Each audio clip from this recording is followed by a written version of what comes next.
ধ্বংসস্তূপ থেকে ফিনিক্স পাখি হয়ে ওড়া মাহমুদুল্লাহ রিয়াদের জন্য এ আর নতুন কি। সমালোচকরা যখনই তার শেষ দেখার প্রস্তুতি নেন তখনই ব্যাট হাতেই জবাব দেন ৩৯ বছরে পা দিতে যাওয়া এই অভিজ্ঞ ক্রিকেটার।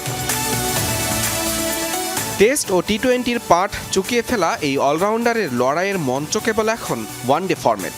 আফগানদের বিপক্ষে প্রথম ২ ম্যাচে হতাশ করে নির্বাচকদের সিদ্ধান্তে পরিবর্তন আনার পথটা প্রায় তৈরিই করে ফেলেছিলেন রিয়াদ। তবে ঘুরে দাঁড়িয়ে নতুন করে ভাবতে শেখানো, যার জন্য নতুন কিছু নয়, সেই সাইলেন্ট কিলার লিখলেন আরও একটি প্রত্যাবর্তনের গল্প।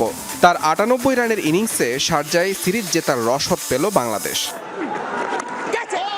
৭২ রানে চতুর্থ ব্যাটার হিসেবে তাওহিদ হৃদয়ের বিদায়ে আরও একবার ব্যাটিং বিপর্যয়ের শঙ্কায় যখন টাইগাররা, তখন উইকেটে এসে প্রতিরোধ শুরু মাহমুদুল্লাহ রিয়াদের। স্লো স্ট্রাইক রেটে খেলতে থাকা মিরাজকে স্বস্তি দিতে পাল্টা আক্রমণে যাওয়ার দায়িত্বটা নিজের কাঁধেই তুলে নেন তিনি।